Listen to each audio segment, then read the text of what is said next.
ಇವತ್ತಿಗೆ ನಮ್ಮಣ್ಣ ಸತ್ತು 5 ವರ್ಷ ಆಯ್ತು. ಈ 5 ವರ್ಷದಲ್ಲಿ ನಮ್ಮಣ್ಣನ್ನ ತುಂಬಾ ಮಿಸ್ ಮಾಡ್ಕೊಂಡಿದ್ದೀನಿ. ಪ್ರತಿ ವರ್ಷ ಇಲ್ಲಿಗೆ ಬಂದು ನಮ್ಮಣ್ಣ ಅತ್ತಿಗೆ ಗೌರಿಗೆ ಪೂಜೆ ಮಾಡ್ತೀನಿ. ಆದರೆ ಯಾಕೋ ಗೊತ್ತಿಲ್ಲ, ಇವತ್ತೇ ನಮ್ಮಣ್ಣ ಸತ್ತಿರೋ ತರ ಅನಿಸ್ತಾ ಇದೆ. ಸಮಾಧಾನ ಮಾಡ್ಕೋ ಪೃಥ್ವಿ. ಚಿಕ್ಕಮಗಳೂರಿಗೆ ಯಾವುದೋ ಫ್ರೆಂಡ್ ಮದುವೆಗೆ ಅಂತ ಹೋಗಿ ಅಲ್ಲಿ ಯಾವುದೋ ಹೋಟ್ಲಲ್ಲಿ ಸೂಸೈಡ್ ಮಾಡ್ಕೊಂಡಂತ ಅಷ್ಟೇ ಅಪ್ಪ ನನ್ಗೆ ಹೇಳಿದ್ದು. ಯಾಕೆ ಮಾಡ್ಕೊಂಡ್ರು ಅಂತ ನೀವು ಕೇಳಿಲ್ವಾ? ಬಿಸ್ನೆಸ್ ಅಲ್ಲಿ ಸ್ವಲ್ಪ ಸಾಲ ಮಾಡ್ಕೊಂಡಿದ್ದ, ಅದಕ್ಕೆ ಸೂಸೈಡ್ ಮಾಡ್ಕೊಂಡ ಅಂತ ಅಪ್ಪ ಹೇಳಿದ್ರು.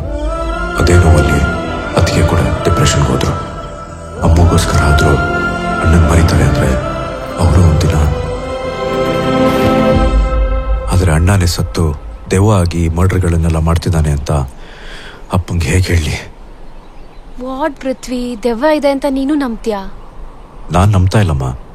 ಆದ್ರೆ ಅಷ್ಟು ಜನಗಳ ಸೂಸೈಡು ನಮ್ಮಣ್ಣ ಸೂಸೈಡ್ ಮಾಡ್ಕೊಂಡಿರೋ ಅದೇ ಗೆಸ್ಟ್ ಹೌಸ್ಗೆ ಲಿಂಕ್ ಆಗ್ತಿದೆ ಅನ್ನೋದೇ ನನ್ನನ್ನು ಡಿಸ್ಟರ್ಬ್ ಮಾಡ್ತಿರೋದು. ದೆವ್ವ ಅವ್ರನ್ನ ಹೆದರ್ಸ್ತು ಇವ್ರನ್ನ ಹೆದರ್ಸ್ತು ಅಂತ ಕೇಳಿದಿವೆ ಹೊರತು ಮರ್ಡರ್ ಮಾಡ್ತು ಅಂತ ಯಾವತ್ತಾದ್ರೂ ಕೇಳಿದಿವ? ದೆವ್ವನೇ ಇಲ್ಲ ಅಂದಮೇಲೆ ಮರ್ಡರ್ ಮಾಡೋದು ಎಲ್ಲಿಂದ? ಪೃಥ್ವಿ, ಇದೆಲ್ಲ ಆ ದೆವ್ವದ ಹೆಸರಲ್ಲಿ ನಡೀತಾರೋ ದೊಡ್ಡ ಕ್ರೈಮು. ನೀನ್ ಹೇಳೋದು ಸರಿನೇ. ಮತ್ತೆ ಇದನ್ನೆಲ್ಲ ನಿಮ್ಮ SP-ಗೆ ಹೇಳಿ ಕೇಸ್ನ ನೀನೇ ಹ್ಯಾಂಡಲ್ ಮಾಡ್ಬೋದಲ್ಲ?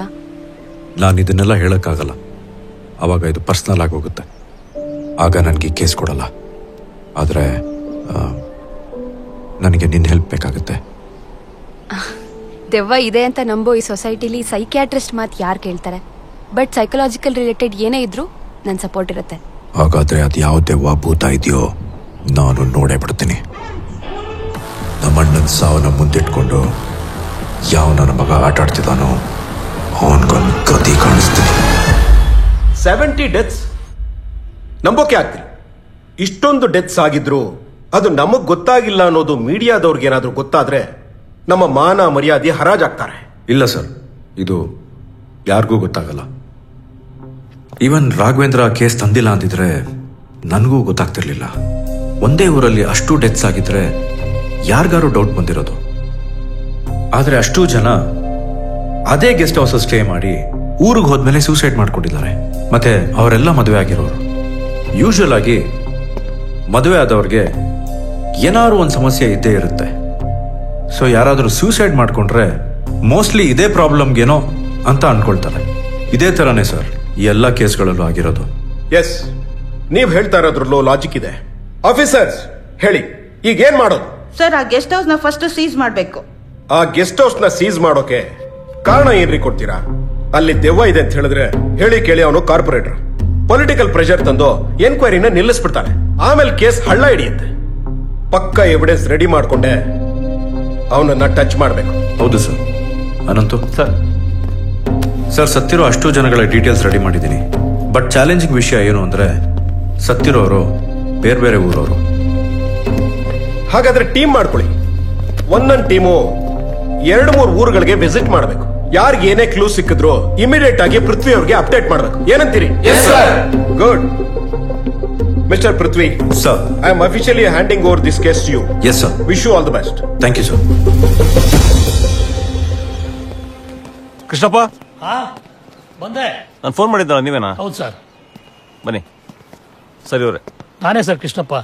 ಬನ್ನಿ ಒಳಗೆ ಕೂತ್ಕೊಳ್ಳಿ ಸರ್. 1 ನಿಮಿಷ ಬಂದೆ. ಪೊಲೀಸ್ನವ್ರು ಬಂದಿದ್ದಾರೆ. ಬಾ. ನಾನು ಬರಲ್ಲ, ನೀವೇ ಹೋಗಿ. ಸರಿ. ಮೇಘ್ನಾ, ಚರಣ್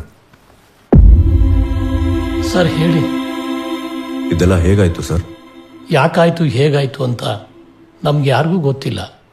ಸೂಸೈಡ್ ಮಾಡ್ಕೊಳ್ಳೋ ಅಂಥದ್ದು ಏನಾಗಿತ್ತು ಅಂತ ನನ್ನ ಹತ್ರ ಹೇಳಿದಿದ್ರೆ ನನ್ನ ಪ್ರಾಣನಾದ್ರೂ ಕೊಟ್ಟು ಅವನ್ನ ಕಾಪಾಡ್ತಿದ್ದೆ. ಆದ್ರೆ ಯಾರಿಗೂ ಹೇಳ್ದೆ ಹೋಗ್ಬಿಟ್ಟ. ನಿಮಗೆ ಚಿಕ್ಕಮಂಗ್ಳೂರಲ್ಲಿ ನಡೆದ ಘಟನೆ ಬಗ್ಗೆ ಏನು ಹೇಳಲಿಲ್ವಾ? ಚಿಕ್ಕಮಂಗ್ಳೂರಾ? ಹಾ. ಚಿಕ್ಕಮಂಗ್ಳೂರ್ಗೆ ಯಾವತ್ತು ಹೋಗಿದ್ದ ಅವನು? ಚರಣ್ ಮತ್ತೆ ಅರ್ಚನಾ ಚಿಕ್ಕಮಂಗ್ಳೂರ್ಗೆ ಹೋಗಿದ್ದ ವಿಷಯ ನಿಮಗೆ ಗೊತ್ತಿಲ್ವಾ? ಅರ್ಚನಾ? ಯಾರದು? ಅರ್ಚನಾ ನಿಮ್ಮ ಚರಣ್ ಅವ್ರ ಹೆಂಡತಿ ಅಲ್ವಾ? ಚರಣ್ ಮದುವೆನೇ ಆಗಿಲ್ಲ. ಇನ್ ಹೆಂಡತಿ ಎಲ್ಲಿಂದ?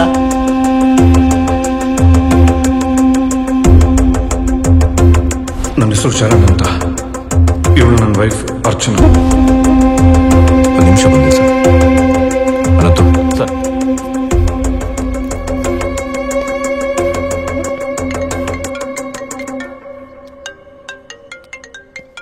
ಅರ್ಚನಾ, ಯಾರು? ನಾನು ಚಿಕ್ಕಮಂಗ್ಳೂರು ಇನ್ಸ್ಪೆಕ್ಟರ್ ಪೃಥ್ವಿ ಮಾತಾಡ್ತಾ ಇರೋದು. ಎಲ್ಲಿದ್ದೀರಾ? ಮನೇಲಿದ್ದೀನಿ sir.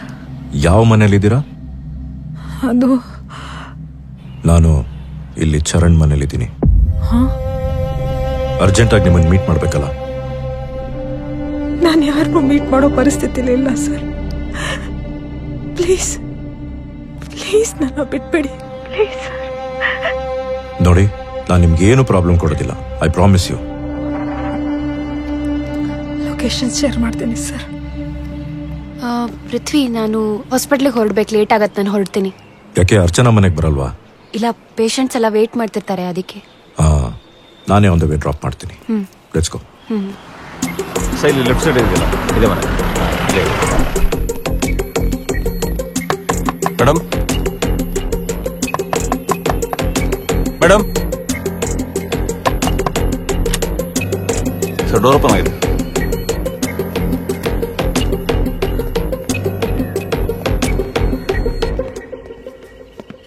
Archana. Madam madam madam madam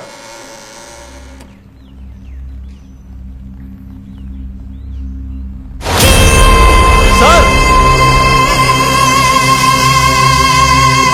sir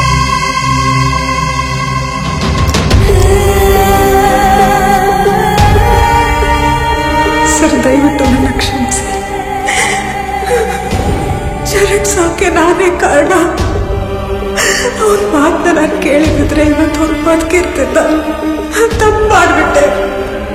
Charan ಇಲ್ಲದೆ ಒಂದೊಂದು ದಿನ ಕಳೆಯೋದು ನನಗೆ ಭಾರ ಅನಿಸ್ತಿದೆ. ನನಗೆ ನಿಜವಾಗ್ಲೂ ಬದುಕೋ ಆಸೆ ಇಲ್ಲ. ನನ್ನ ಸಾಕೆ ನಾನೇ ಕಾರಣ. ನನ್ನ ಕ್ಷಮಿಸಿ ಸರ್.